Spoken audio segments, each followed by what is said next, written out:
Welcome to Education Today. I'm Tyson Klukin, a senior at Fort City High School in Armstrong School District. And I'm Sheila Romanek, also a senior from Fort City High School. Today's program is all about the Rails to Trails located in Fort City. Today's program has been produced, written, filmed, and edited by the TV production class at Fort City High School. Our production team dedicated to take a look at Fort City's beneficial Rails to Trails, walking and fitness trail. The trail, being a unique aspect of the community, has been many different sides to its history, what it was created for, and benefits it provides. This program will give us an opportunity to discover some hidden aspects of the trail. Our guests today are Dr. William Alexak, local doctor, and Mrs. Stacy Glaszewski-Klukin, Fort City High School physical education teacher. Being two respected members of the Fort City community, Dr. Alexak and Mrs. Klukin are here to share their opinions on the unique aspect that the trail is. Welcome, and thank you so much for taking time out of your day to spend with us to discuss how you feel about it. Thank you. Thank you. All right, now, who came up with the idea to make the trail along the river? The trail is actually the old rail bed from where the trains used to come through Ford City and go up along the river.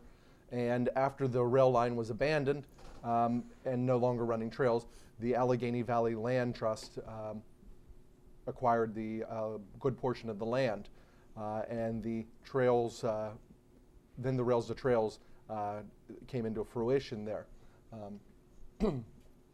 And I think our communities are good together creating this land trust and Rails to Trails because we've expanded upon that, and it's exciting that someone took the initiative to create this. And they're also expanding this, which Ron Steffi is the CEO, to Erie in Erie County. So the trail has extended the whole way from Pittsburgh, and they're working on connecting the whole way from Erie, and I guess also going to Washington, D.C. So there's many trails in our area, and we'll be excited to just be part of that and work with our local communities. All right, when was the construction of the Rails and Trails started, do you know? We think about, 1997, and it took a lot of money. It took a lot of work, and it's still taking a lot of money and a lot of work for our local communities and all the areas across the state that have the trail. Now, were the former Elger and PPG buildings is there any reconstruction planning for a new trail to go along there? At this point, I don't think that there is. That property is privately owned at this time. Okay. Now, because I've heard rumor. Now, it's just rumor that there might be some parks or something going in. So, just.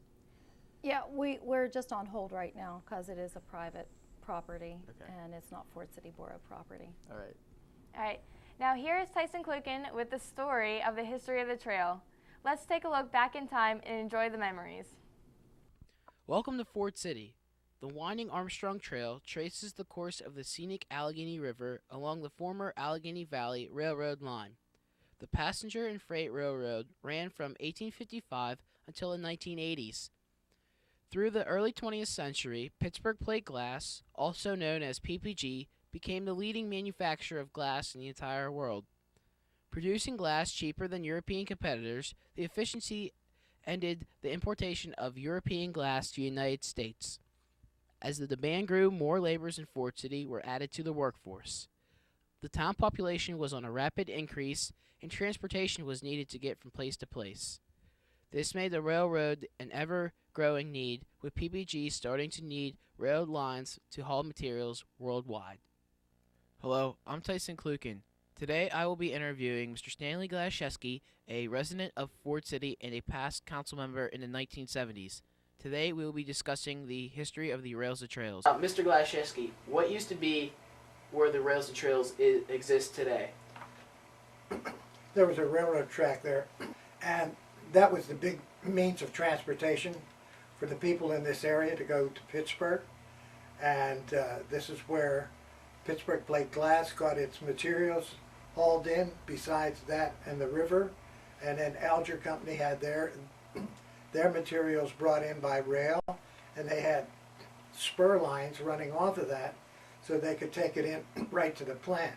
If you notice, there was a lot of traffic across the railroad tracks at that time for the workers that were working there, and then accidents occurred. So PPG decided to put tunnels underneath the railroad. The trail is today, there were railroad tracks. In one set of tracks, because if you go down to Rawson and cross the Rawson Bridge, I think there's only one set there, so they could only go down and then up. But then when they stopped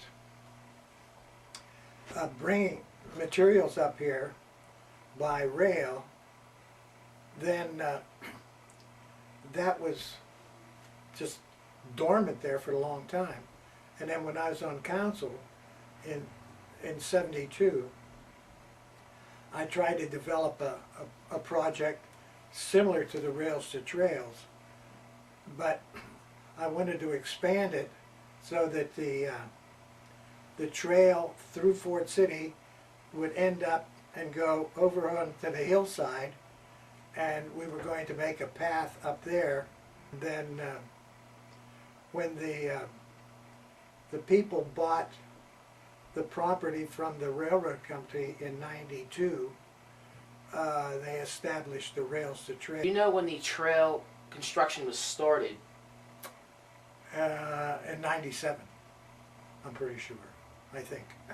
Yeah, it was '97. And we okayed it here in Ford City, and they went on and, you know, and then blacktopped it and everything. And they finally got that through. Back to the 1970 council, when you were on council, there's no other plans for the railroad at that time to take out the railroad, or since the railroad was booming? They still had tracks there. I would like to thank Mr. Glaszeski for his time and knowledge of history in Fort City. I'm Tyson Klukin, signing off for Fort City TV. We're back with Stacy Glaszeski Klukin and Dr. William Alexak, who are sharing their information about the recent FIT trail installed alongside the Fort City Rails to Trails. The trail was constructed where the railroad tracks used to be. Do you think this gives the aspect of Fort City a new meaning? I think that it really adds to the fitness activities that Ford City has. There's a lot of great parks in Ford City, and now we have the trail to add to that. And it's so nice that Dr. Alexak had gone after a couple local grants in order to take care of getting the FIT trail. And the FIT trail is used by our students. So we have over 750 or 65 students in our high school, and they use the trails to do their fitness assessments and just work out on all the agility activities. They work their upper body with the chin-up bars. So my girls here would know that. So we take them out there. And we try to have the FIT trail create something extra for our town. And a lot of people use it of all ages. We have younger kids using the FIT trail, and we were so glad to acquire those grants. And Dr. Alexak was the integral part in getting those grants for us. Yes, it seemed like you did a wonderful job with getting the grants. The FIT trail looks excellent down there in Fort City. Where did the grants come from? The two major grants came from the ACMH Foundation, which is part of the hospital, and then the second major half of that grant came from the County of Armstrong through their recreational grant. We also had a number of contributors that helped us with some extra funding to put on some dedication signs, to do some fall protection around there, which we're going to be installing this spring. What purpose do you think the trail provides for its users? It provides a safe recreational area for rollerblading, for walking, for running, and then with the addition of the fitness stations, we have some agility and strength training and activities that people can do also. So many people use the trail. We have the our local high school, we do our fitness testing, but we have the local, maybe Marine Corps or The National Guard, National I believe, Guard. uses it also. There's somebody, or Army uses the Corps. Divine Redeemer Catholic for School their also testing uses areas. it. So it's just an area that has expanded, and more people, our local elementary schools use it as a time for fitness walking. And also, we have our local libraries. Katanning Library had a reading program, and they have a walk and read program. So they take books and they copy the pages and they put them on poster board, and they then have a walking to read class.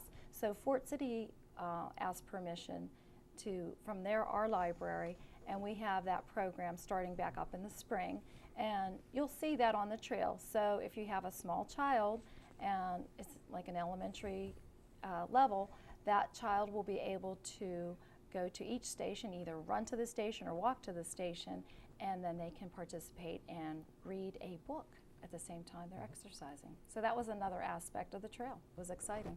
We just adopted that last year in our borough. Sounds like a good idea for That the. is awesome.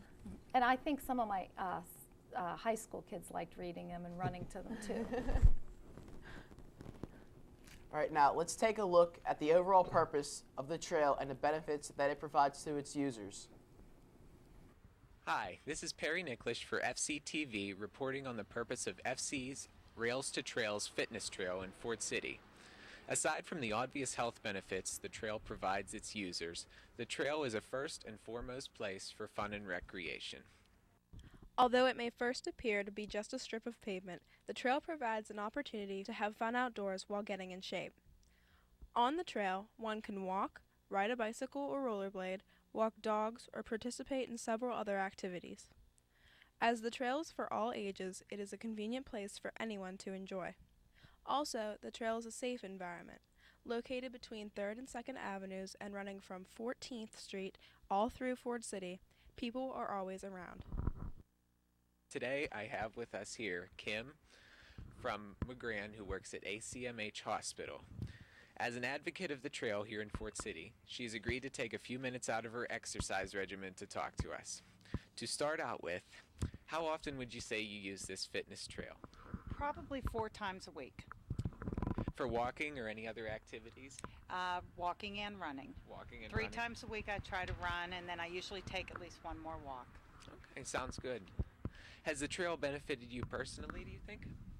Well, it probably helps me from getting too fat. Yeah, that's always so a good thing. I'd say it benefited me. What would you say are your favorite aspects of the trail here? Convenience or location? Both. I only have to walk. By the time I get to the trail, I feel like I'm warmed up a little bit. It's nice that it's a flat surface, so you don't have to work too hard, unless you want to. And then we go up over the Fort City Bridge and up the Cadogan Hill, if you want a good workout. Yeah. What about the family aspect? Do you think the trail is a good and safe place for quality time with your family as an exercise? I do. And when I see families out with their kids walking, it always makes me happy that they can spend some time together and still get some exercise. Yeah, it's a really nice combination, huh? How do you think the trail affects the rest of the community, such as the businesses, the convenience stores? I think anytime that you have anything that brings people into your town, it's a good thing. And I know a lot of people who come here from other towns just to use the trail. Do you know of anyone in particular that comes out of town for the trail? Yeah, I mean, offhand, to give you names, probably No, not. But no, I of do course. work with a lot of people who use the trail. So. Do you think they also take part in the businesses, other places around here, take advantage of what the town has to offer in addition to the trail when they come here for that purpose? Yeah, and again, I'm going to have to speak of my own place of employment. The registration department now occupies part of Klingensmith's building where the pharmacy was. And I know all of those people are from out of town, and they walk at lunchtime on the trail. So, and I'm sure they buy anything in town that they need to. Yeah, So. a good way to break up the day. Convenience from Miss Kim Bonini's coworkers is definitely a plus here. Klingensmiths, along with several other businesses in the area, run perpendicular to the trail. The proximity of these businesses makes it very appealing to the trail's users. Exercise, errands, food, shops, all within a short walking distance from Ford City's Rails to Trails. In general, do you believe that the Fort City Trail is a positive addition of the town and is well used by the community and from most members around here? Absolutely, and living in McGrann, I wish they would finish it and take it the whole way through McGrann and Yeah, that'd be nice. meet it up in Manorville. All the way up and down. I'm all for it. I agree. I think the trail is well used and a great addition to the area. Well, thank you for your time, Kim. You're welcome. This has been Perry Nicklish for FC-TV. Please stay tuned. Okay, we're going to take a quick break, and then when we return, we will look more in depth at the Fort City Rails to Trails walking and fitness trail and why it's so important to our community. Stick around for more. Before I came to IUP, I had no idea what college would be like or what role I would play or where I'd be in the future. But when I came to IUP, everything changed. I met people who really made me feel like I belonged. I had great classes at a great nationally ranked university. Hi, my name's Megan Miller. I'm a fine arts major, and this is my university.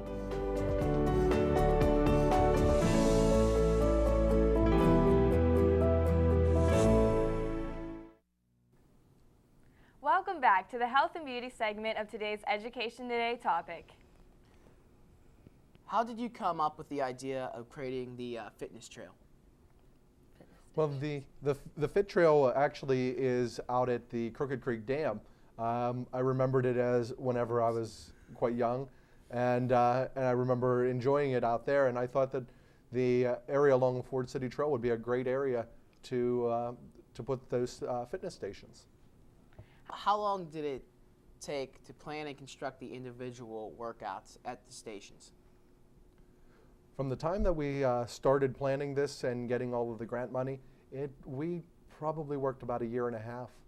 Mm-hmm. And then the actual construction and installation, we had 187 man-hours with, I believe, about almost 30 volunteers. Wow. We had people of all ages, people of all areas. We had retired teachers, we had doctors, we had people retired from the Department of Transportation.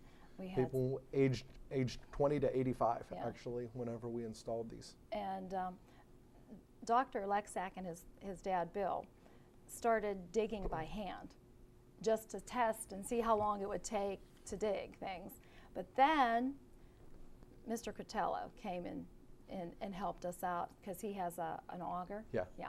And that machine helped out greatly. We were so excited when we saw that. And then we had somebody lend us a cement mixer also, mm-hmm. because cement mixing by hand takes a long time, and also getting that cement mixed, it was great. And for more on local health facts, let's take a look at some information we put together. Hello, I'm Lydia Steele, reporting from FC-TV News on health and fitness. Here today we have the nurse, Mrs. Hellman. Hi, Mrs. Hellman. Hi, Lydia. I'm just going to ask you a few questions on health and fitness. So, go right ahead. Do you think more people are overweight than before, and why? Yes, Lydia, I do. And I think the reason is that people are consuming higher calorie foods and not getting enough physical activity.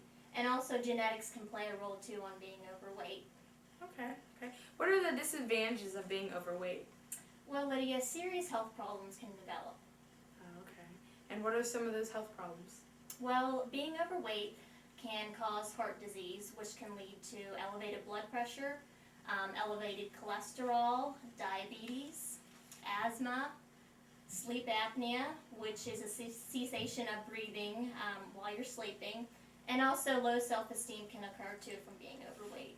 Okay. For this area, what are some statistics that you can tell us about the health of local students? Well, we use what's called a body mass index measuring system to determine if someone is underweight, overweight, or obese.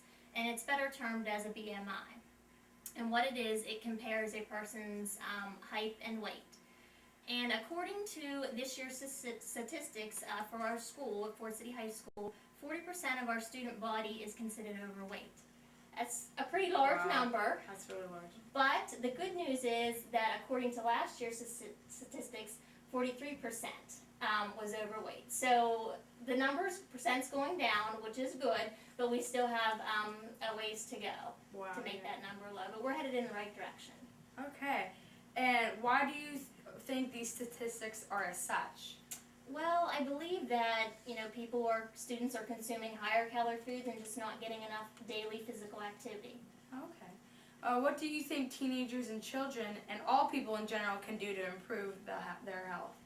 Well, they can begin by making healthy food choices from all the food groups, eating 3 well-balanced meals a day, and maintaining an active lifestyle. Okay. Do you notice any students or their families taking steps in the right direction in order to improve their health? Yes, I do. Being that the weather is a lot nicer now, spring's here, students and their families are out walking. I see students riding bikes, skateboarding, playing basketball. So I think people are getting more physical activity now that the weather is nicer. So that's a good start. Oh, definitely. Is the school doing anything to help people take those steps in the right direction? Yes, we are. Our lunch programs have to meet nutritional standards. All students have to take physical education classes sometime during the school year, and Coach Bard and Mrs. Kluken, they do a wonderful job at having the students being active during that 40-minute period. We also have our morning walking program from 7:15 to 7:25 where the students go to the gym and walk in the mornings. And we also have our wellness fair coming up on April 29th. And it'll be an all-day event in a gymnasium where the students can have a chance to go around and visit health professionals and interact with them. And we're going to give away some great prizes too, such as some bicycles. Oh, so that's that'll awesome. be fun. Okay, well, April 29th, that's the day to be at, so you can get your health and fitness, on track. I guess that's all we have, to ask you about. Thank you very much, Mrs. Hellman. You're welcome, Lydia. And I'm Lydia reporting from SC-TV News on Health and Fitness. Remember, guys, stay fit. Now we're back with Stacy Kluken to discuss the aesthetic benefits the trails has provided to its users. Aesthetically, I think our students are going to feel better, look better, and they're going to get their heart rate, in perspective. So when they run their mile, they're going to pass my class. That Get an part of A. it. Yeah, Get an get A. that A. Yeah. So the trail is accessible to them all year long. In the cool weather, in the hot weather, it's there. So my girls are to get out there and exercise. We have the guys get out there and exercise.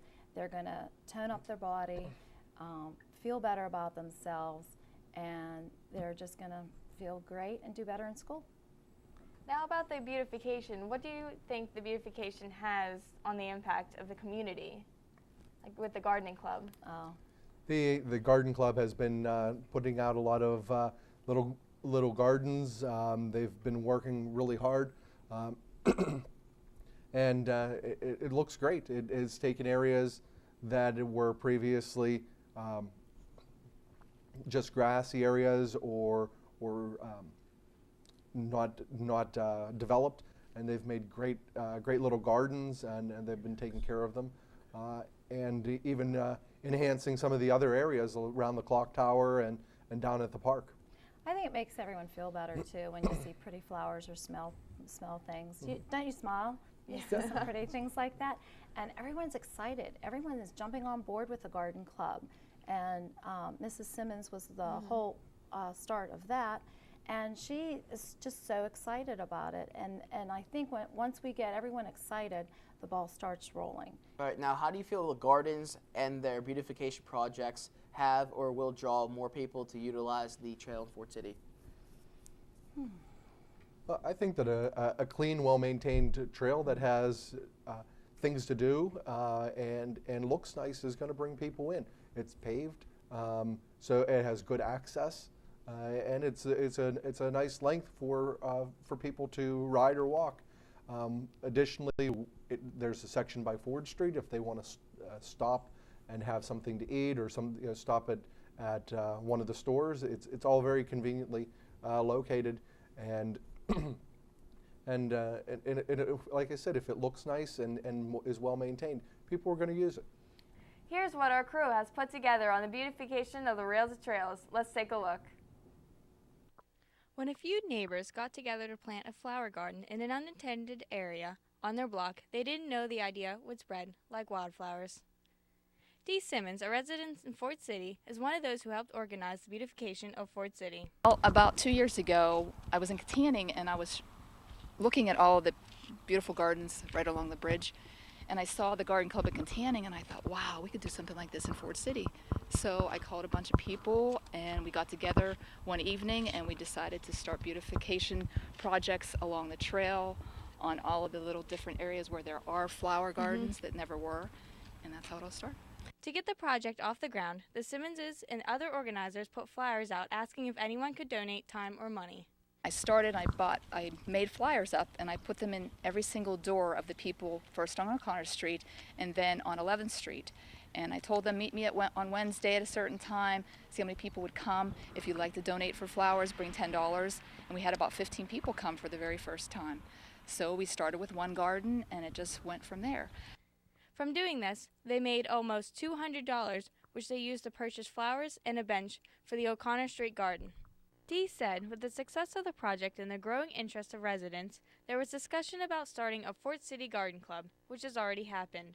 After that, we started a little club, had everybody's email addresses, and asked people along the streets, would you like to be in our garden club? And people volunteered, and now we have about anywhere between 15 and 20 people. It just depends on what night they can come, and we meet at the library once a month, and we're going to be meeting this the third week in April on a Monday and start back up for the summer. When it started, town officials were happy to get help making their community look better. Whenever you're on the trail, everybody comes and we fix the flowers up for the spring, and people will stop and say, thank you so much for making this look so nice. And it happens all the time. No matter where we are, if you're in your garden, people will stop and say, thanks for doing the garden. O'Connor Street was only the beginning of the Fort City Gardens. More accomplishments thus far are the 11th Street Garden, the Clock Tower, Fort City Park Water Building, and the plants around the trail restrooms. Though that isn't the end of the Fort City Garden Club, their next project is the PPG Tunnel, located on 3rd Avenue and 29th Street. Last year, whenever we were walking on the trails, we keep looking at the back of the PPG tunnel saying, this looks so terrible, let's do something. So we had a woman, whenever we had our a fundraiser, she said, can I be in your club? We said, sure. Here, she is an artist. And she said that she would paint a background on the back of the PPG tunnel. So what we're going to do is one of our projects this spring and summer, she's going to paint a mural that is three-dimensional. When you look at it, we are going to match the flowers that are in the mural with the flowers that come out on the ground. And that's the beautification of the trail. I'm Sheila Romanek from FC-TV, and that's my story. Well, that's our show. We would like to thank our guests, Mr. Bill Alexak and Stacy Klukin, respective members of the Fort City community, for being here today with us discussing the Fort City's Rails to Trails and Walking and Fitness Trail. Also, thanks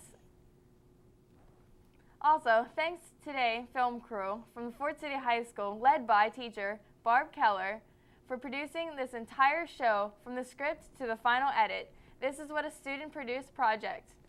Great job, everyone. Please join us next week for another look at Armstrong, updated news and information on the district website. Please visit the website. Have a great week.